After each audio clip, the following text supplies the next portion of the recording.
مناجات مقبول میں دعائیں تو بہت ساری ہیں، اور ہر دعا ایسی ہے کہ اللہ تبارک و تعالیٰ اپنے فضل و کرم سے قبول فرما لے تو دنیا و آخرت کی ہماری بلائیوں کا دروازہ کھل جاتا ہے۔ اس لیے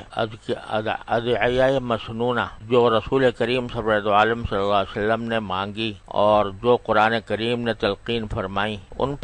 کو ہم پڑھتے ہیں، دعا مانگتے نہیں، پڑھتے ہیں۔ مثلا مناجات مقبول اگر معمول میں شامل ہے، ایک منزل پڑھنی ہے تو وہ پڑھ جاتے ہیں، جیسے قرآن کریم کی تلاوت ہوتی ہے اس طریقے سے تلاوت کر لی، پڑھ گئے، لیکن دعا پڑھی نہیں جاتی، دعا مانگی جاتی۔ اللہ تبارک و تعالیٰ سے ایک سائل بن کر، بھکاری بن کر مانگنا پڑتا ہے، وہ تو ہے دعا مانگنا۔ اور دعا اگر پڑھ لی بغیر دھیان کے تو برکت سے تو خیر وہ بھی خالی نہیں، کیونکہ نبی کریم سرور عالم صلی اللہ علیہ وسلم کے الفاظ ہیں یا قرآن کریم کے الفاظ ہیں، ان لفظوں میں بھی بڑی برکت، تو یہ برکت تو ہے، لیکن جو اصل مقصود ہے دعا کا کہ اللہ جل جلالہ سے مانگا جائے، وہ صرف پڑھ لینے سے حاصل نہیں ہوتا۔ ایک حدیث میں بھی آتا ہے کہ ایک روایت میں ہے کہ نبی کریم صلی اللہ علیہ وسلم کا ارشاد نقل کیا گیا ہے کہ اللہ تعالیٰ اس دعا کو قبول نہیں کرتا جو عن قلب لاہن، ایسے دل سے کی جا رہی ہو جو بے دھیانی میں ہے۔ زبان پر تو الفاظ ہیں دعا کے، لیکن دل سے نہیں مانگا جا رہا، بلکہ ایک کھیل ہو رہا ہے۔ لاہن کا ایک طرح سے معنی یہ ہوتے ہیں کہ لہو کر رہا ہے، یعنی بغیر کسی مقصد کے بس زبان پر ایک دعا ہے، تو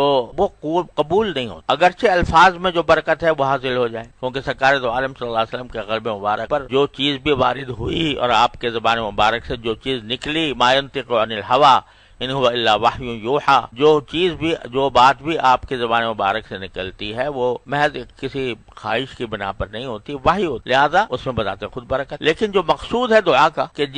جو چیز مانگی جا رہی ہے وہ آدمی مانگے طالب بن کر، سائل بن کر، بھکاری بن کر اللہ تعالیٰ کی بارگاہ میں، وہ مقصد بے دھیانی سے پڑھنے میں حاصل نہیں ہوتا۔ اسی لیے میں اپنے ساتھیوں سے عرض کیا کرتا ہوں کہ جب مناجات مقبول کی منزل روزانہ اگر عادت ڈالی جائے، اور ہمارے طریق میں، ہمارے سلسلے میں جو ایک سالک کو جو چیزیں تلقین کی جاتی ہیں ان میں یہ بھی ہے کہ مناجات مقبول کی کم از کم ایک منزل روزانہ پڑھے، تو میں عرض یہ کیا کرتا ہوں کہ چلو پڑھ تو لو ایک منزل، لیکن کچھ ان میں سے دعائیں یا اس کے 2-3 صفحات کم از کم اس طرح پڑھو کہ جیسے مانگنے کے انداز میں، اس کے ترجمے کے ساتھ، اس کے مفہوم کے ساتھ، تو اس کا مزہ ہی کچھ اور ہوگا، اس کے فوائد ہی کچھ اور ہوں گے۔ تو اس لیے یہ جو میں مناجات مقبول کی دعاؤں کے اوپر بات کر رہا ہوں عرصہ دراز سے، اس کا مقصد ہی یہ ہے کہ ہم ان دعاؤں کی حقیقت کو سمجھیں اور اس میں جو کچھ مانگا گیا ہے اس کی اہمیت کو سمجھیں۔ یہ دعائیں ایک طرف تو دعا ہے